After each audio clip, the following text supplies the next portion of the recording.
Life Audio. Dennis Prager. Do you have a question you've always wanted to ask Dennis Prager? Well, now's your opportunity. For upcoming Ask Me Anything episodes of Timeless Wisdom with Dennis Prager, we're inviting you to leave Dennis a voicemail. He'll personally answer selected questions, and your question could be featured on a future episode. Whether it's about faith, morality, politics, history, relationships, happiness, or simply navigating life, Dennis would love to hear from you. Just call 877-243-7776 and leave your question. Oh, and be sure to include your first name and where you're calling from. That's 877-243-7776. While we can't feature every question, Dennis will listen to every voicemail. So call today. You may hear Dennis Prager answering your question on an upcoming episode of Timeless Wisdom with Dennis Prager. And thanks for listening and supporting Dennis Prager. On today's episode of Timeless Wisdom. Hi, Mr. Prager. Thank you. I was wondering if you have any magic answer to where the line lies between forgiveness and betrayal. What is the stupidest thing that you've ever done in your whole life? What do you think of adult adoptive children trying to find their birth parents? Hi, I'm getting married tomorrow. And Congratulations. Congratulations. I was wondering what your single greatest piece of advice would be, maybe the least cliche. I'm getting a lot of cliches. What are the cliches? What cliches are you getting? Don't go to bed angry, and, you know. That's a good one. By the way, you should know, most cliches are true. That's why they became cliches. I was just wondering if you're joking when you always say, oh, ask me anything you want, meaning in life, and I always think, you know what? I'm asking him sometime, what is it? You're right, I was joking. Were you really? No. Don't tell me that. It'll drive me crazy. I just wanted to hear you read. Oh, my gosh, it would drive me crazy because I'm hanging on it. That's coming up on Timeless Wisdom with Dennis Prager. When life gets overwhelming, true peace isn't found in doing more. It's found in Jesus. Bible League International wants to help with their resource Abide, a free 31-day devotional to help you connect with God in as little as 5 minutes a day. This resource is designed to help you spend time with the one who gives true rest. Text Abide to 94878 for your free copy. That's Abide to 94878. Welcome to Timeless Wisdom with Dennis Prager. Hear thousands of hours of Dennis's lectures, courses, and classic radio programs. And to purchase Dennis Prager's Rational Bibles, go to DennisPrager.com. Anything that's on your mind, whatever you'd like to ask me, from the proverbial what is my favorite tobacco, pipe or a cigar, that is, to the meaning of life. Whatever it is on your mind, did you hear something that you would like to comment on? Did you have something that you're wondering about in your own life? Or about me, or what have you? This is the time to do it. I set the agenda. The other 14 hours of the week you do on this one. Welcome indeed to the Dennis Prager Show. And let us go to Westboro, Massachusetts, and we begin with Michael. Hello, Michael. Dennis Prager. Hello, Dennis. How are you doing? I'm well, thank you. I got a question for you. Yeah. What is, and you've had a longer life, what is the stupidest thing that you've ever done in your whole life? There are so many contenders for that title that I can't really I will isolate some, but I must tell you that I can give you. It's terrible how many things come to mind. It's not like I can't think of any. It's I can't know which one to select. But I'll give you one funny one. This was truly stupid.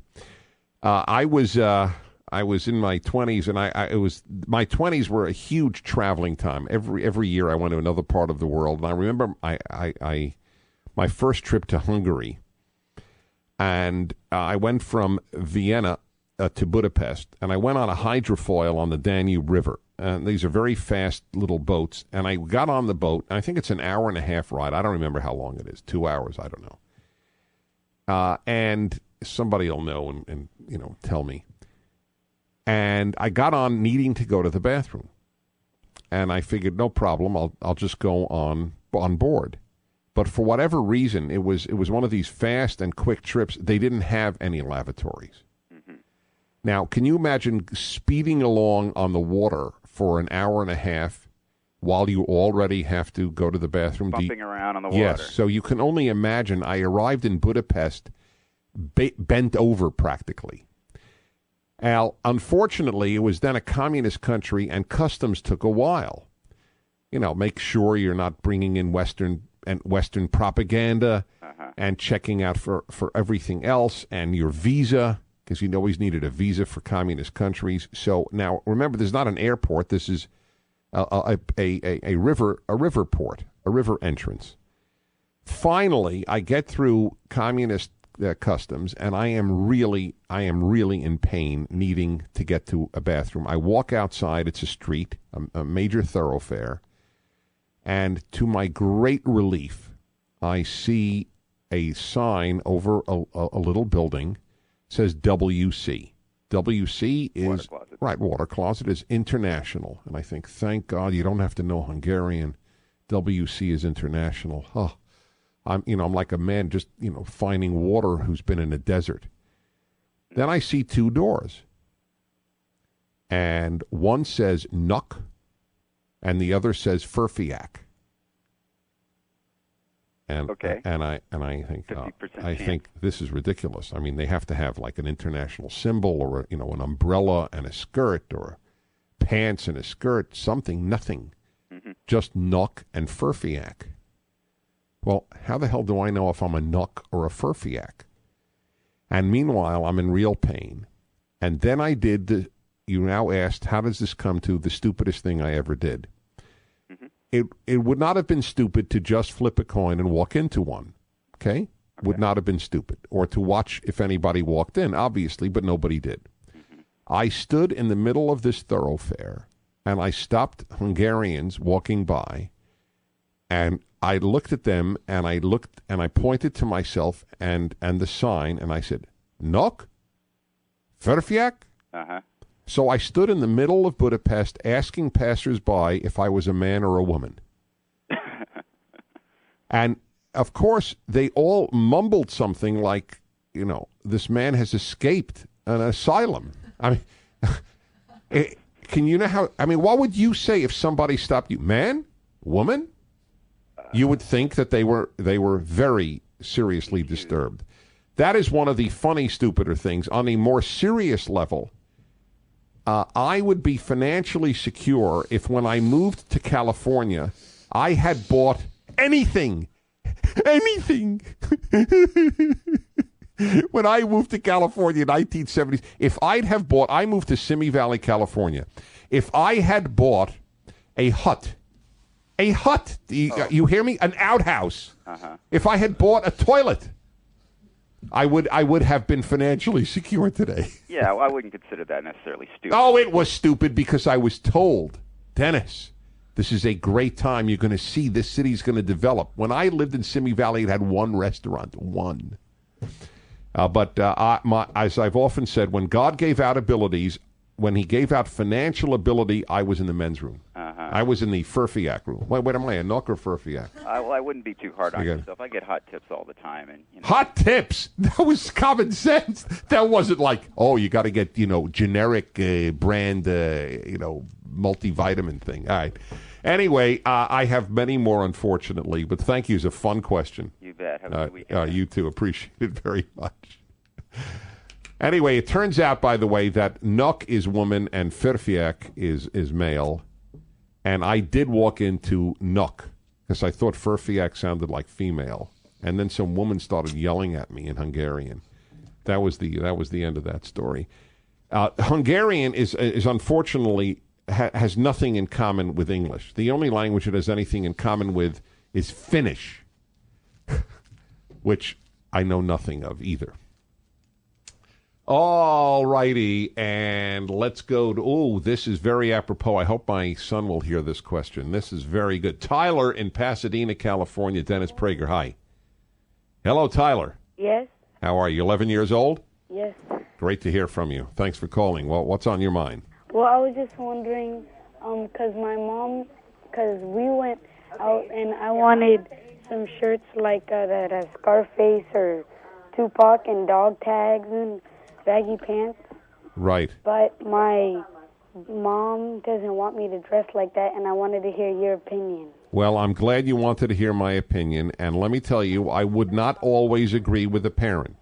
Please know that. Just because I'm a parent doesn't mean I'll always agree. Yeah. But in this case, your mom is doing you one of the great favors that she could ever do for you, because people judge you by the way you dress. That's what they were trying to tell me. But that's the truth, because that's the only thing that we know about a person when we meet them. We know nothing about a person except their clothing, because that's all we see. So it's a huge sign. If you wear that sort of thing, it's like wearing a big sign, "Hi, I'm a jerk." Okay? Make sense? Yes. All right. Thank you for calling. All right, thank you. All right. Thank you so much. Look, the very fact that the kid wanted my opinion is, it's like mind-blowing. But that's the truth. People have to know that your clothing is like wearing a sign. Hello, I'm a good guy. Hello, I'm a jerk. Hello, I'm a dummy. Hello, I'm smart. It's exactly like doing that. That is how powerful clothing is. And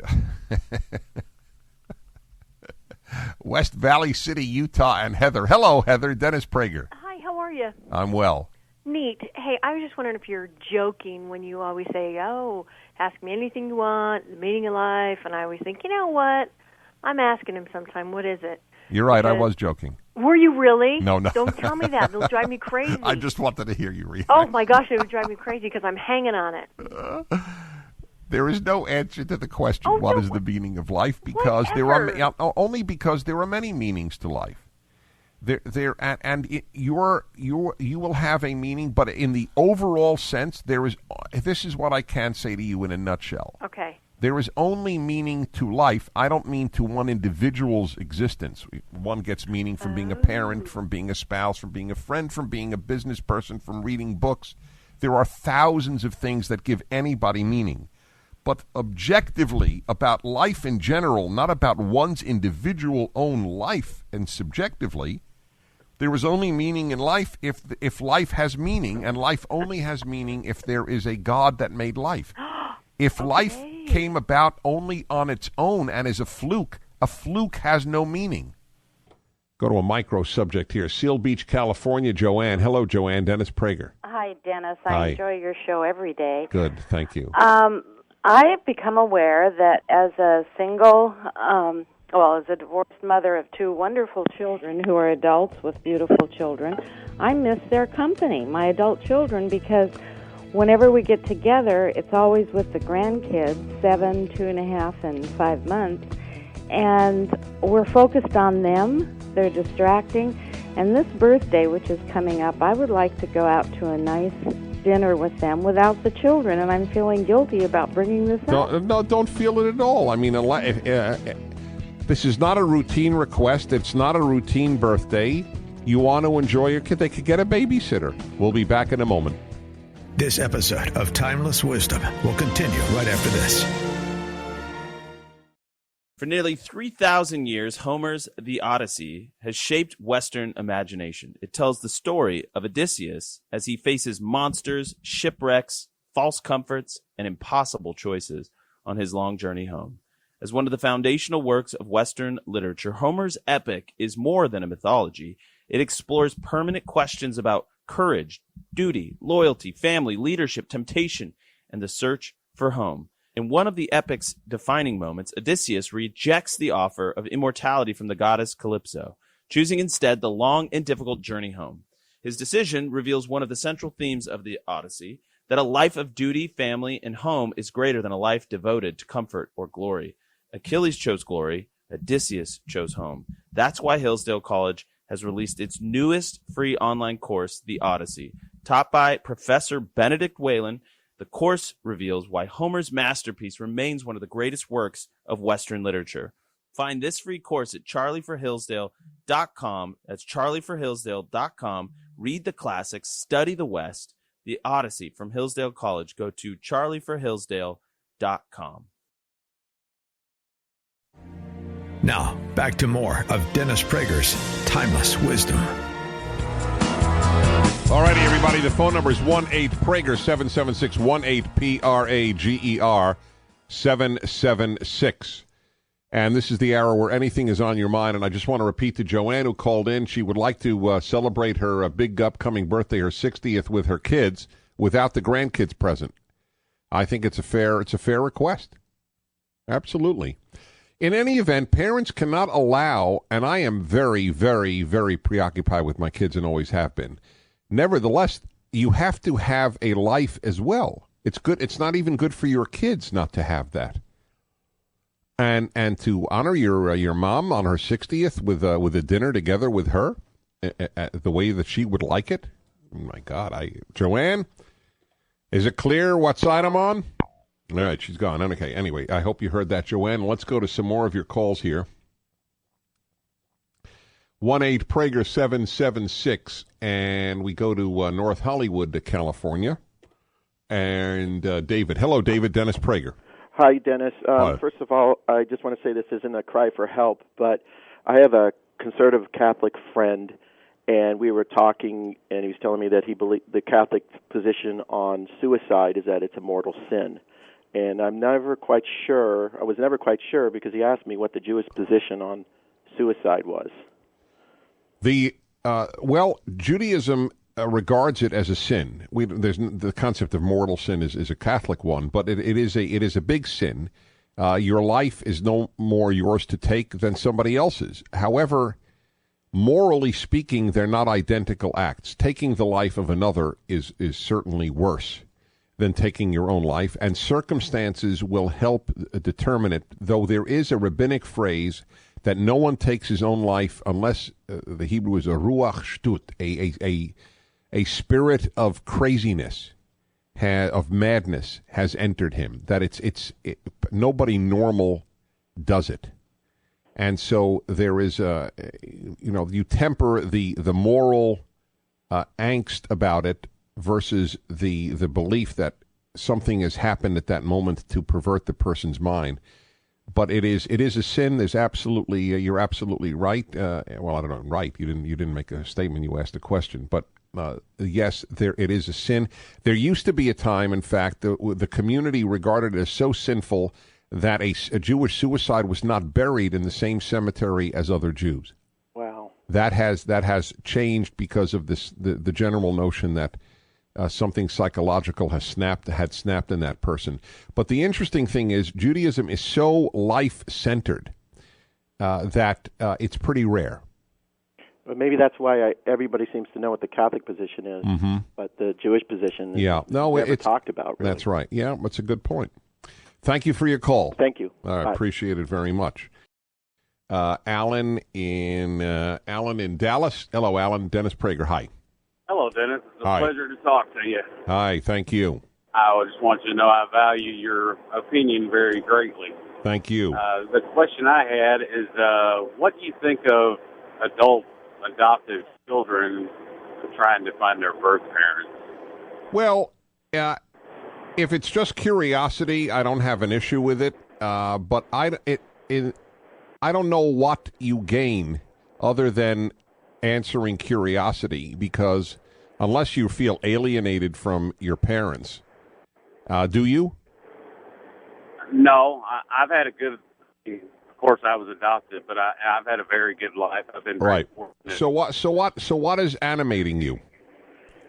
I don't know. I think it's more just curiosity than anything else. Yeah. I think it's do I resemble my birth parents, because I really did you ever see a picture of them? No, actually, my mother was the nurse, one of the nurses that was at the hospital where I was born. And do you know how many kids who were biological kids do not look at all like their parents?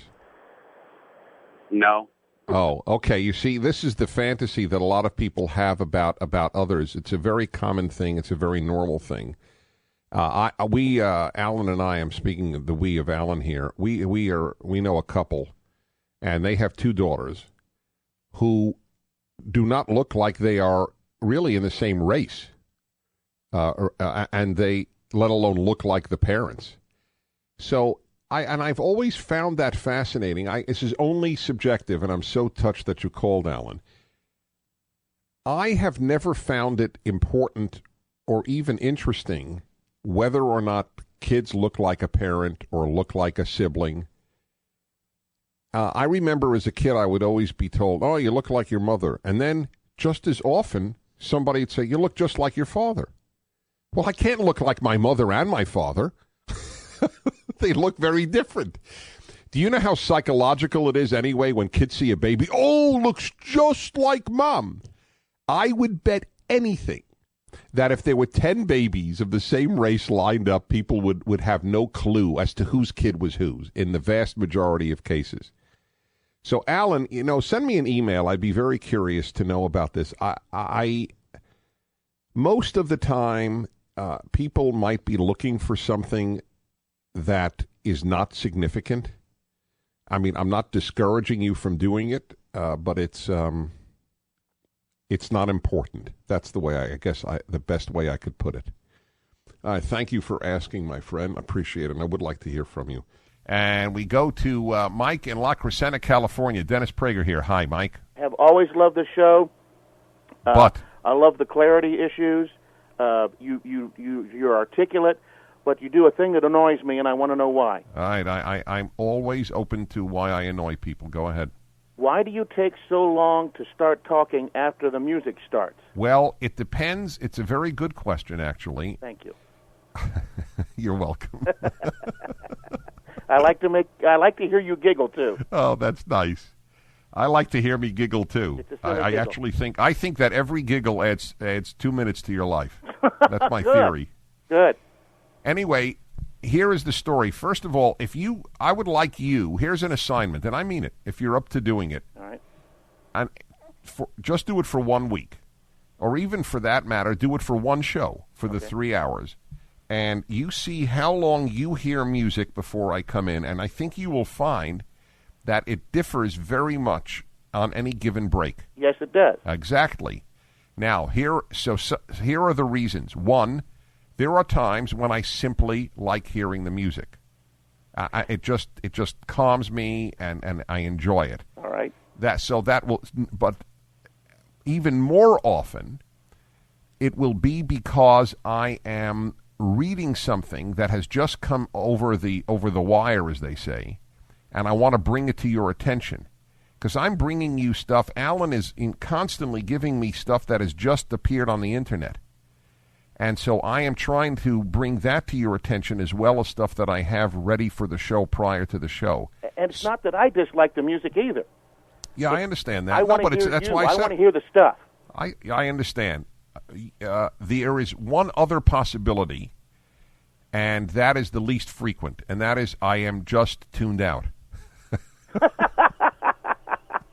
There's nothing as disarming as honesty, is there? No, that's the perfect. That one I believe. Yeah, that one you believe. Yeah, but that happens to be the least common. Okay. So, thank you very much. It just might happen, and then I will get a little hint from Sean. Dennis, you speak now, or you are doing a radio show. Your livelihood depends upon your speaking at this time. All righty, let's continue here. You folks crack me up. Anything you want, my friends. It could be as heavy or as non-heavy as the last one. Are you enjoying Timeless Wisdom? We'd love to hear from you. Call 877-243-7776 and leave a review, share your thoughts, or just even an encouraging word for Dennis. Your voicemail might just make it on the show. That's 877-243-7776. That's 877-243-7776. Thanks for listening and for your support.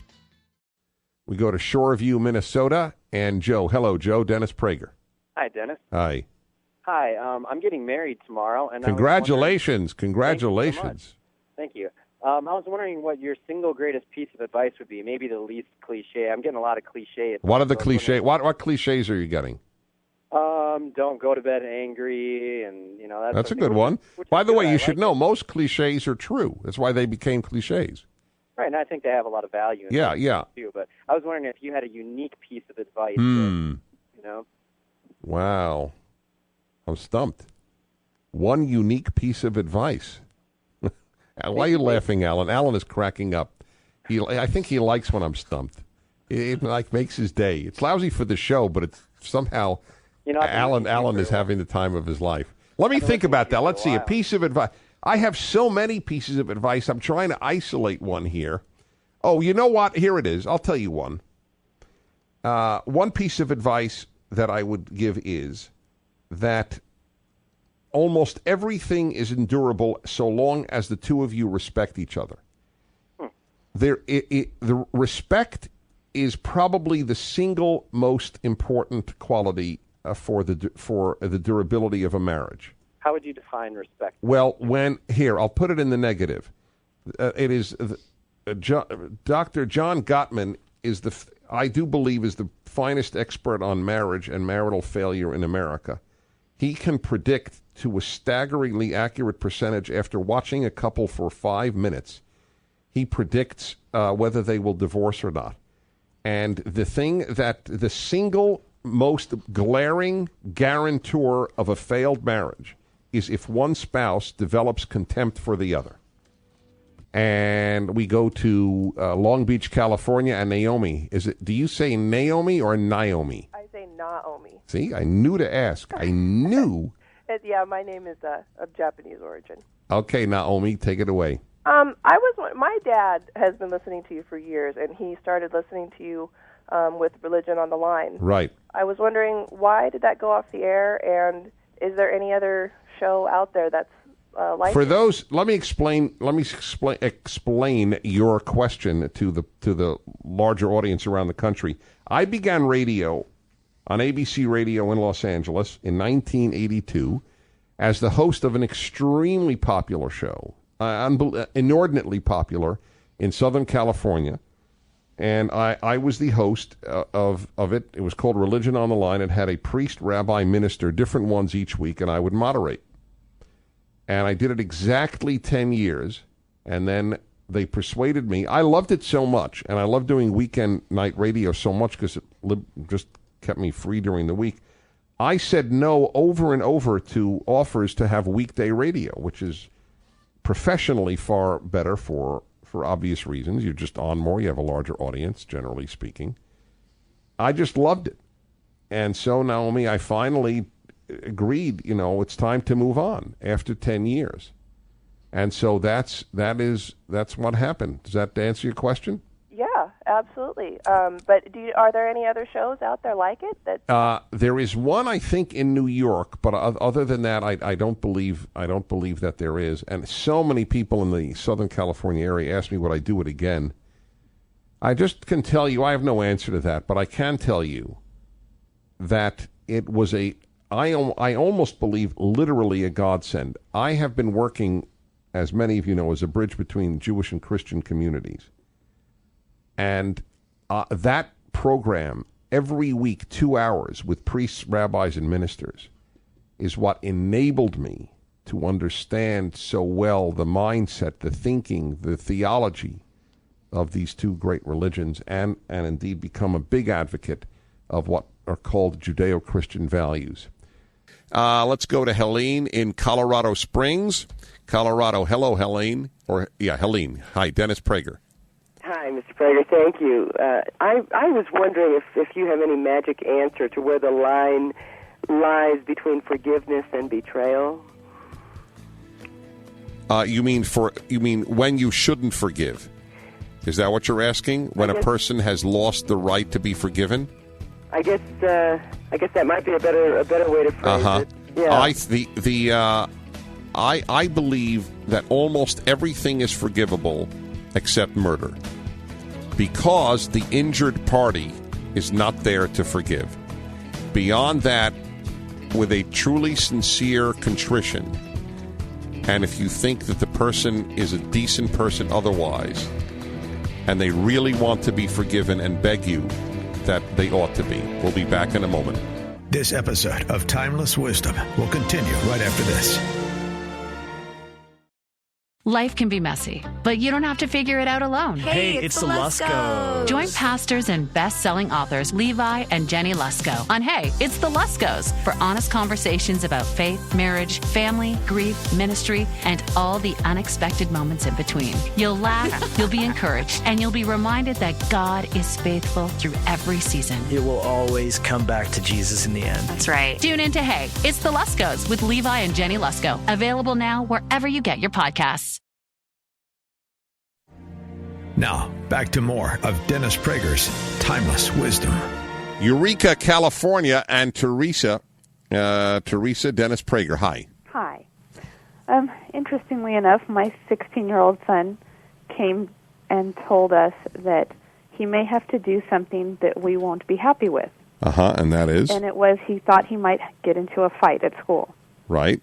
And the next day, he came home and I asked him what happened, and I had to drag it out of him.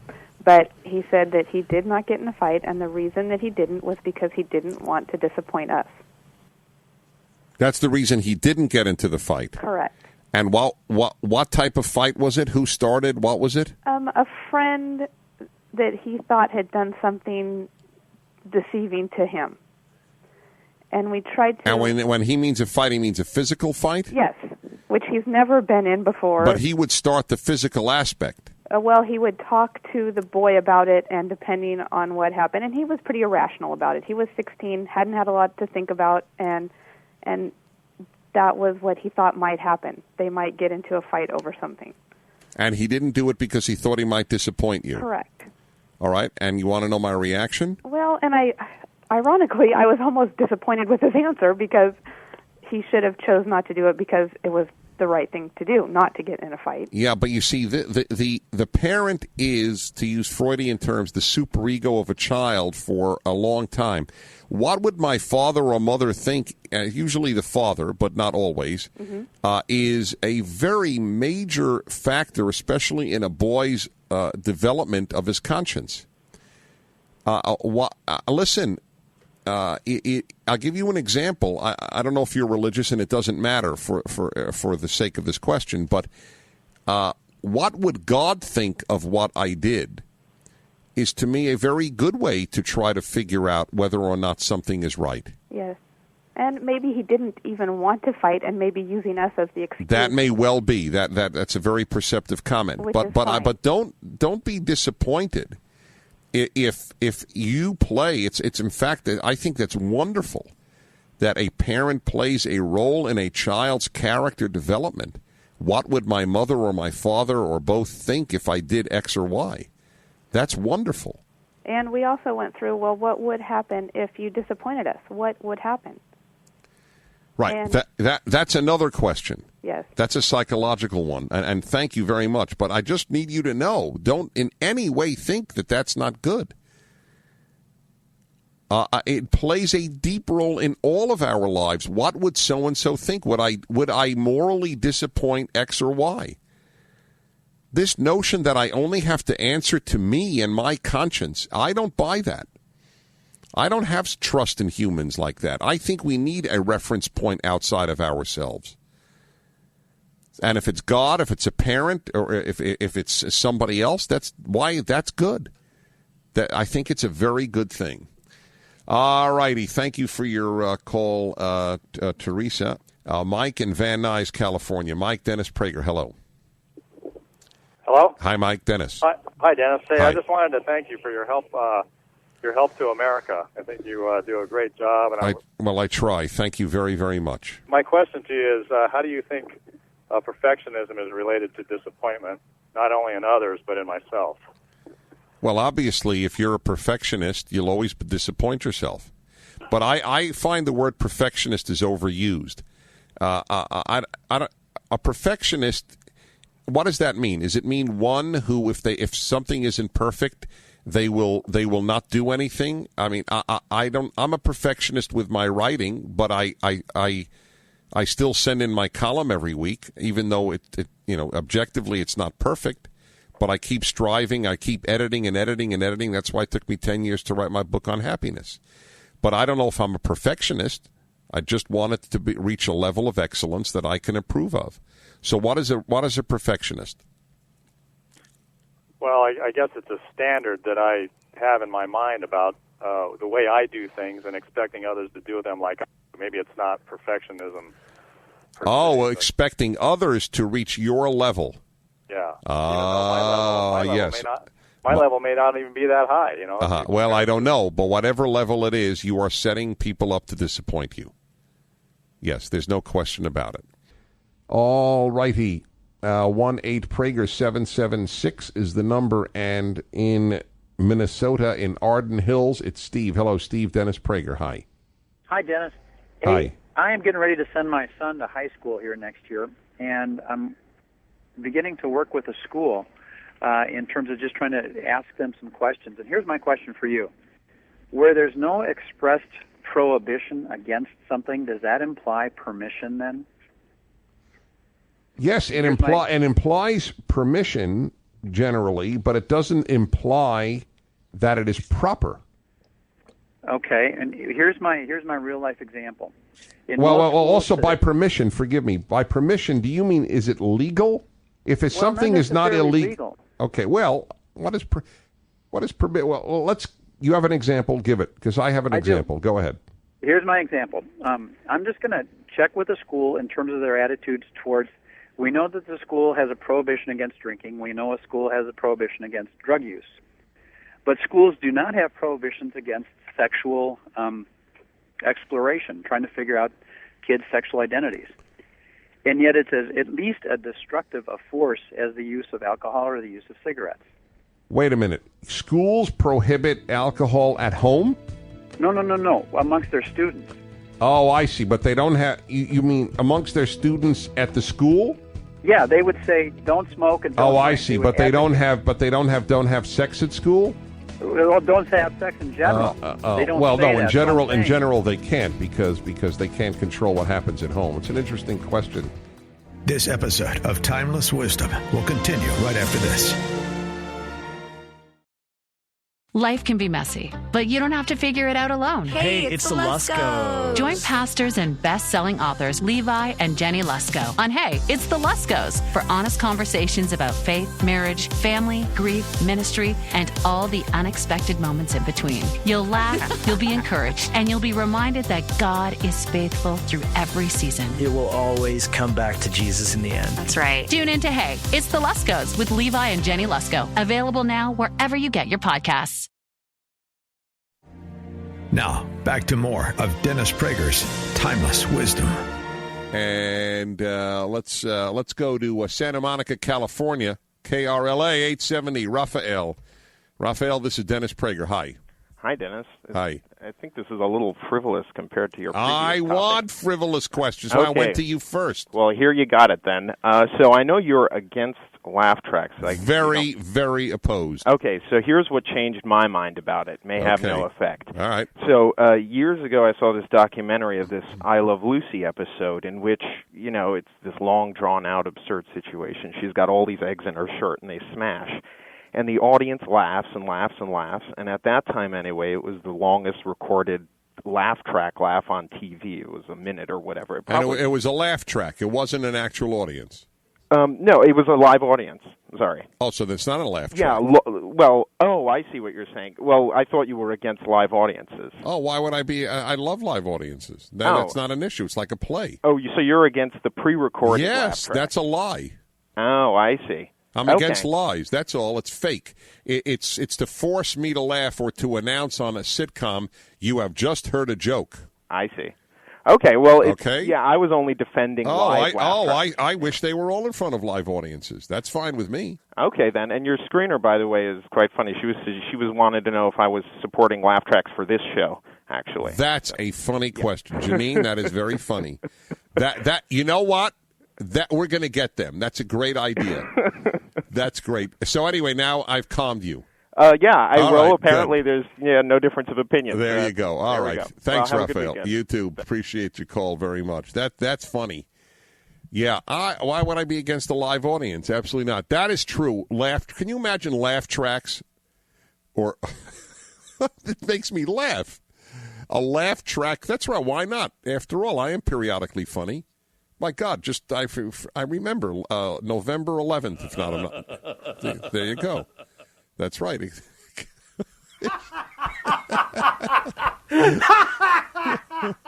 It's so absurd. I think it's great.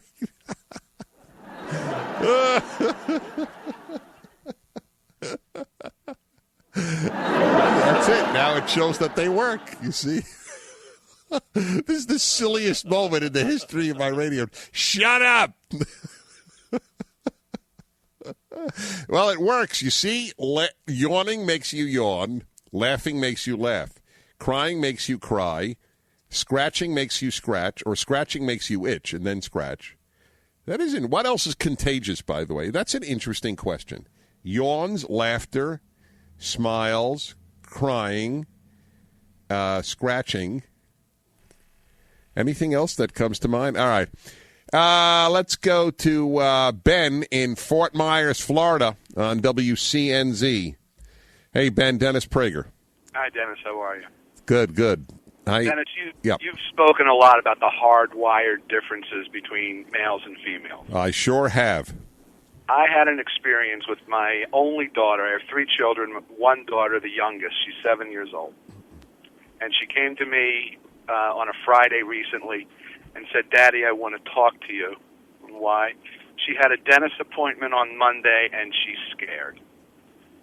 So I responded with a piece of advice. I said to her, we call her Rookie, you've been to the dentist before. It never bothered you before. This visit won't be any different, and it's only Friday. Don't ruin your weekend worrying about Monday. If that worked, I'm a pumpernickel. You're no pumpernickel, my friend. Right, exactly.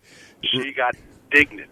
Of course. And she put her hands on her hips, and she said to me, Daddy, that was a sentence. I came here for a talk. Oh, God, daughters. Oh, God. That is precious. Is it not? That is perfect. See, I just want to make it clear that what you said would have been equally ineffective with a boy. Okay. That's how I knew it. But it's the way she reacted is utterly female. Your story is perfect. Thank you. Yes, I'm surprised she didn't say, Dad, I don't want solutions. That's right. Well, I want sympathy. But that's basically. In a way she did, really. That's right. Basically, that's what she is. Say hi to Rookie for me. Thank you, Dennis. By the way, it's very funny. I thought he said that she had a dentist appointment. I'll never forget, in fact, a little girl once asked me, I'll never forget when I was the director of a camp, she said, what's your name? I said, Dennis. And she said, oh, look at my molars.